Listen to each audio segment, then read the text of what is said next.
You're listening to the Naked Pravda. This is Meduza's first and only English language podcast, so please don't be shy about recommending us to your friends and leave a review on Apple Podcasts or wherever you're tuning in.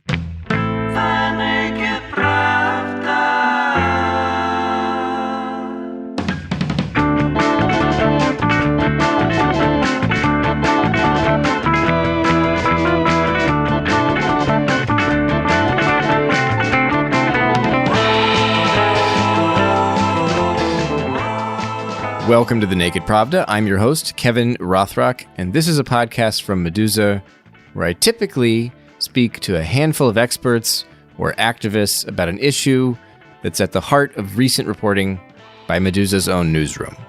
As you can imagine, that has limited the scope of this show for the past several weeks to discussions about coronavirus. Coronavirus, COVID-19.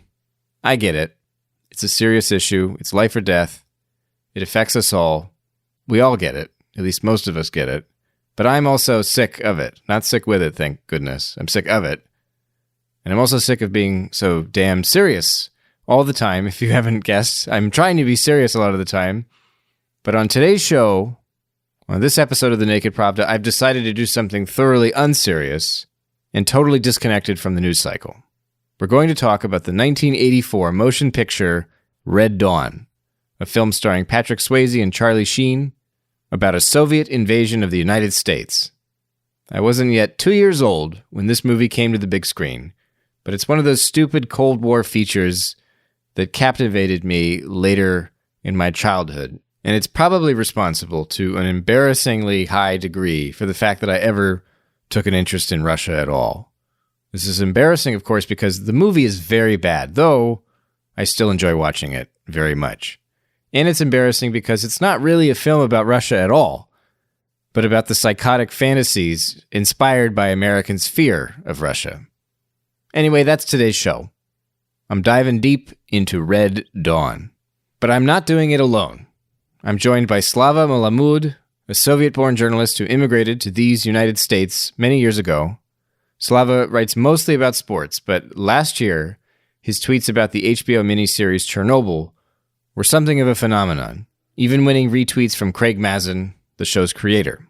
An astute observer and a wickedly funny guy, Slava agreed to join me in this look at what could be the greatest or worst, depending on your perspective, vilification of Russians from Hollywood. Now, even though this movie is nearly 36 years old, I figure I still gotta warn you, there are spoilers ahead. Brothers die, Russians get their comeuppance, and the Cuban colonel spares the good guys in the end. And while the third act is glorious indeed, there's nothing in the film that tops the opening prologue, which I will read to you right now. Soviet Union suffers worst wheat harvest in 55 years. Labor and food riots in Poland. Soviet troops invade. Cuba and Nicaragua reach troop goals of 500,000. El Salvador and Honduras fall. Greens Party gains control of West German parliament, demands withdrawal of nuclear weapons from European soil. Mexico plunged into revolution. NATO dissolves. United States stands alone.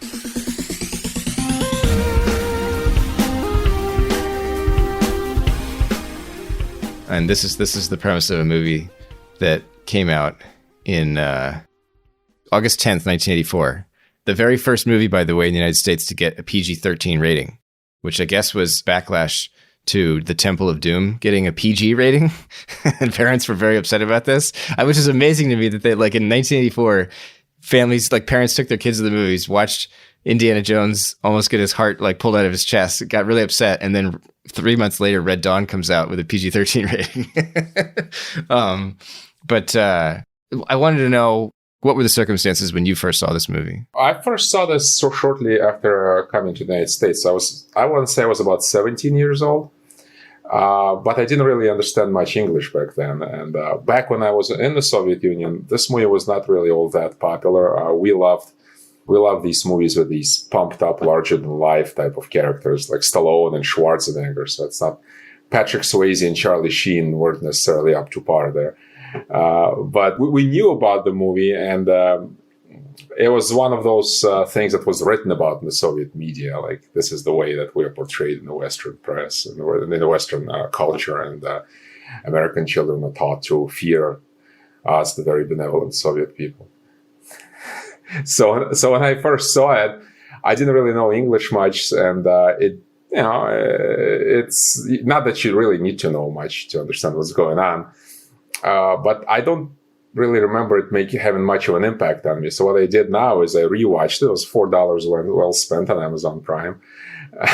After the opening credits, Red Dawn doesn't waste much time before introducing the Russians, who parachute onto a high school football field before the 5-minute mark, and seconds later gun down a school teacher who ventures outside to find out what the hell they're doing. They're invading, you dead idiot.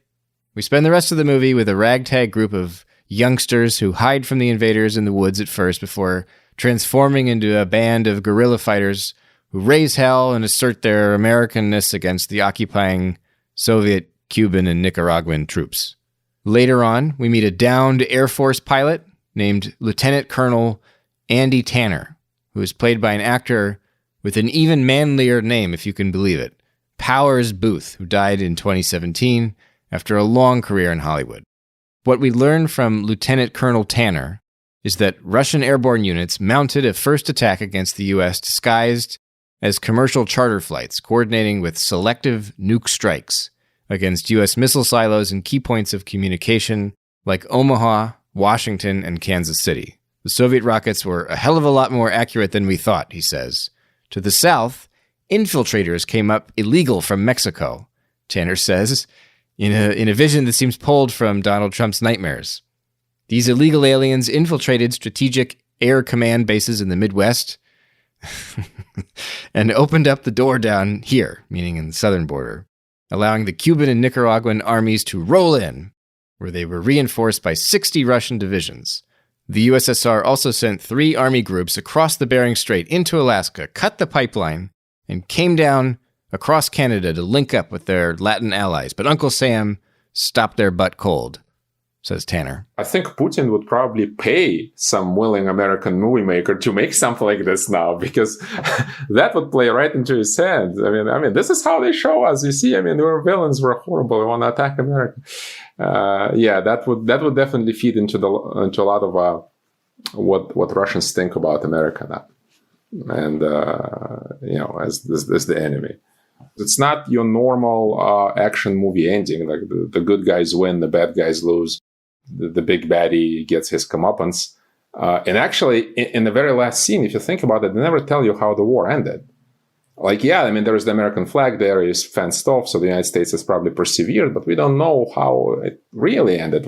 Did the U.S. keep all of its territory? Did the Soviets, get to keep Alaska or something? We don't know. So it's kind of off the beaten track a little bit, and the bad guy is shown as a worthy adversary. And I think that a lot of Russians we like to be perceived as tough and strong and respectable more than we would like to be, perceived as cuddly and warm and humane. This is not how we view ourselves, but this is how we like to be perceived.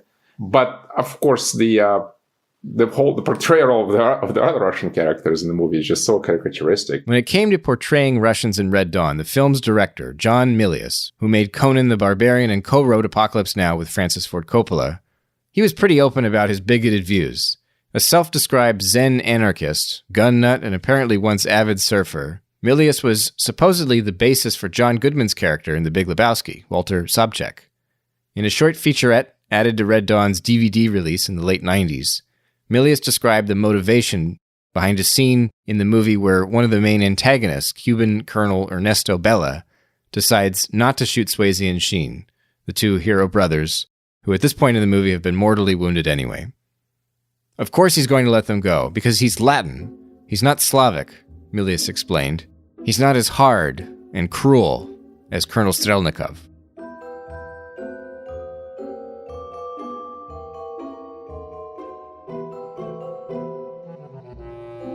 Russians are still one ethnicity or nationality that Americans are perfectly happy to ridicule or make kind of like cartoon villains out of. What's your reading of this? Because I've talked to a lot of Russians about this, because it really comes down, I think, to the differences between how Americans and other nationalities, in this case Russians, conceive of discrimination, or where the kind of boundaries lie in good taste when it comes to, I don't know, either vilifying groups of people or mocking them.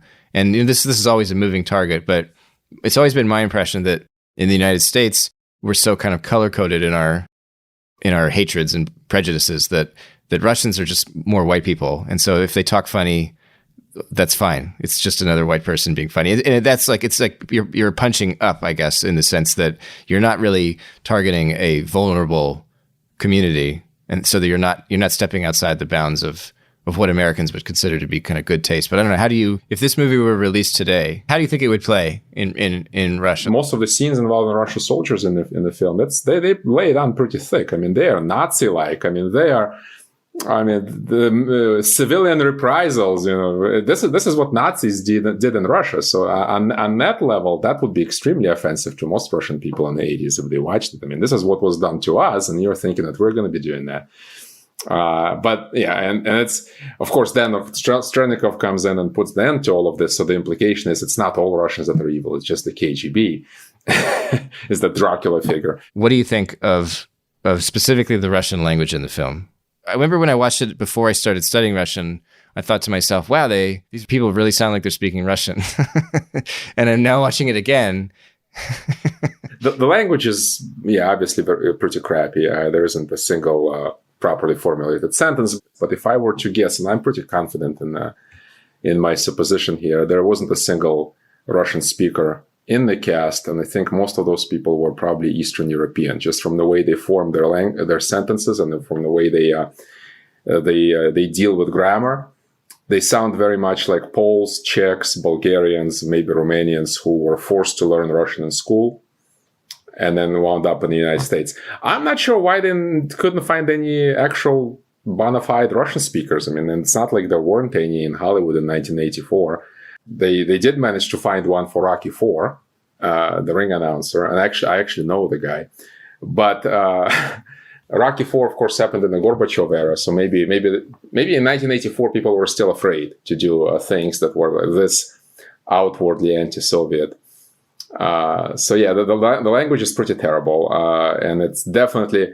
And if you look at the street signs that are grammatically horrendous and misspelled, it bears all the hallmarks of people who know a smattering of Russian, but just don't really know how to deal with it from a practical standpoint. And the dialogues and monologues are all written in that same kind of Eastern European Russian, Bulgarian or Czech Russian. I thought the best character in the film was the hunter, the colonel. Not from the way he speaks, but he's obviously a professional actor, and he looks like a tough guy paratrooper type. He had the look of a Soviet grizzled military officer who's gone through Afghanistan, who's gone through hell and back. The others are like these pudgy, strange characters with lots of facial hair. The KGB general or whatever looks like your standard movie villain, just who probably played Dracula his entire life. So that actor, his name is Bill Smith, the guy who played Colonel Strelnikov. During the Korean War, he was actually a Russian intercept interrogator and flew secret missions over the Russian SFSR. And he apparently had both CIA and NSA clearance and had a whole career planned in the clandestine services, but he went into acting instead and had apparently a very storied career. Never quite a leading man, obviously, but hundreds of roles and all that stuff. The guy who played the ring announcer in Rocky IV by the name of Serge Levin, he was actually a hockey agent. He was Pavel Bure's first agent and also a hockey writer, so I knew him personally. When they recruited him to play the ring announcer, the idea was they would have a guy who could actually translate in real life what Stallone was saying, but he didn't really know English very well. And to translate what Stallone is saying on the best day is not easy. And when Stallone is actually pretending to be a beat up boxer, that's even worse. So if you watch that final scene of the film, you can pinpoint the exact time when the actor just started making things up. He gave up on translating Stallone, just made things up, and there was nobody else to edit him. Nobody knew Russian, so that's how it ran. It's a very funny scene if you're a Russian speaker. During this fight, I've seen a lot of changing. В течение всего этого боя я понял, что многое изменилось. The way you felt about me and the way I felt about you. И я почувствовал, что вы тоже изменились. In here, there were two guys killing each other. But I guess that's better than 20 million. То я думаю, что это лучше, чем даже $20 миллионов. So what I was trying to say is that if I can change, я думаю, что каждый тоже изменился сегодня. And you can change. Вы можете измениться. Everybody can change. Каждый может измениться. In 1990, a journalist and former film producer named Peter Bart wrote a book called Fade Out, The Calamitous Final Days of MGM, where he revealed a lot of fascinating details about the making of Red Dawn, like the fact that director John Milius's $1.25 million contract had a clause that required the studio to buy him a gun of his choice. The movie was initially titled 10 Soldiers, and it hilariously was supposed to be an anti-war, almost art film, about a once benign band of youngsters being brutalized by war in a kind of Lord of the Flies situation. What Peter Bart called a touching parable about the brutalization of the innocent. That's not how it ended up, obviously. It's more like a very long Reagan re-election ad than it is a commentary on what the Soviet Union is like or what Soviet people are like. The U.S. obsession with guns, especially, it's just, you don't really, it's not really coded very intricately in there. They just scream it right at you. One of the very first scenes has that bumper sticker. You'll pry it out of my cold dead hands. Right after which a Soviet soldier literally pries it out of an American citizen's cold dead hands. Not very subtle as metaphors go, really. Well, and there's also the scene where after the initial invasion, Colonel Ernesto Bella, who's leading the kind of like shock troops that have invaded this small town, he asks one of his subordinates to go get him the local gun registry records so that they can round up all the people, all the gun owners, and basically line them up and shoot them or whatever, which is, again, like wonderful NRA propaganda. It's amazing stuff. I mean, it's permeated with a lot of right-wing ideology. And of course, it would play great with the Make America Great Again crowd today. The whole Mexican border thing is very pertinent. The right-wing ideology in Red Dawn didn't happen by accident. Not only did director John Milius bring his patented Zen anarchism to the picture, but he then reworked the script while holed up at the Hudson Institute in Washington, D.C., working alongside Alexander Haig, who'd recently resigned from the Reagan administration and joined the MGM United Artists Board of Directors. Haig was also a former chief of staff under Nixon and Ford, and he spent years as NATO's supreme commander. John Milius was in hog heaven, says Peter Bart. Not only would he be directing a movie about the military, but he'd even have his own distinguished military advisor. In popular culture, at least, Alexander Haig's claim to fame in history is that he suggested at a press conference after the attempted assassination of Ronald Reagan in 1981 that he was then the acting president. "I am in control here," Haig told reporters, later arguing that he was merely functionally in control of the White House in Vice President Bush's absence. Anyway, this is the guy who apparently had a major hand in Red Dawn's screenplay, exerting so much influence over the movie that director John Milius supposedly complained at one point that he was nervous about being maneuvered into a flag-waving, jingoistic film. Apparently the Pentagon was sort of involved in very early talks about this film, or they were at least approached about helping film it, like by providing like flybys and stuff like that so that they could get footage of military hardware and things like that. But after they saw the script, they bailed on the whole thing because they apparently decided that it was Russian-Cuban infiltration was totally impossible, and that the story suggested American weakness, and so they refused to participate. So it's kind of funny because it is certainly an American militaristic, jingoistic film, but the Pentagon didn't like it because the very premise of a Soviet-Cuban alliance being able to do so much damage to the United States was, unthinkable to the brass. And so it's the movie is special in that it really does find a way to kind of offend just about everybody, I guess. To me, I read more about how Americans viewed themselves in 1984. Growing up in the Soviet Union, to what degree did this kind of the sentiment, the American sentiment that's like, very palpable throughout Red Dawn, was there ever, like, in your opinion, did like vilification of Americans ever approach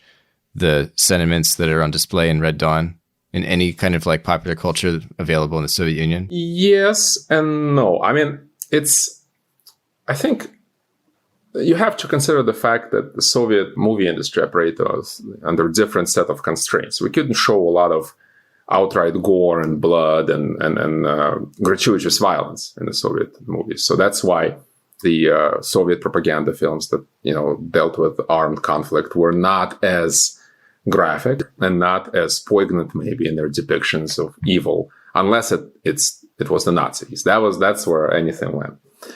Also, I think they were a little bit more mindful about, since they were under government control, and they were mindful about not upsetting anybody high up. I mean, so while you're making this movie about horrible, evil Americans, there might be a new agreement being prepared. And of course, your movie is not going to go anywhere because it might disrupt international relations and everything is controlled by the government. So there was no freedom to do that stuff. I mean, Russians and Americans both get their kicks out of overtly patriotic, violent, militaristic films, I guess. Is that fair to say? Do you think that this kind of filmmaking that we see in Red Dawn, is there like a universal kind of like pleasure and wish fulfillment there, or is it distinctly American? I'm not sure it's distinctly American, but it's definitely, to that degree, it comes from the type of creative freedom that Western nations allow. Because, with freedom comes freedom. I mean, it's not just sane people who are going to voice their opinion and their vision.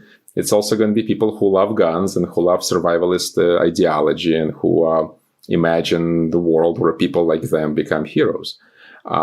In the Soviet Union, there was a lot of films about the war, about the revolution, about the civil war, and all of them were made, most of them, not all of them, most of them were made with the slant of, portraying heroic sacrifice and patriotism, but not necessarily reveling in the gore and the blood and the death. And I think that we really discovered how much we loved that crap once we discovered illicitly made pirated copies of American blockbusters. The 1980s was really a golden age for Russian teenagers, myself including discovering how much we loved seeing Arnold Schwarzenegger, chainsawing people into bits. The only type of films we had these illegal, they called them video salons, which was basically some dude's basement. I mean, you went into some apartment building, into a basement room somewhere. You paid 1 ruble to a guy with tattooed fingers, and like 7 of you would sit around in a semicircle, and he would pop a VHS tape into a VCR, and you'd watch either Stallone or Schwarzenegger or Bruce Lee or something to that account. It's lots of post-apocalyptic stuff. The first American film I ever saw was The Running Man, which definitely revels in gratuitous violence and and snappy one-liners. Nobody beats Schwarzenegger for snappy one-liners.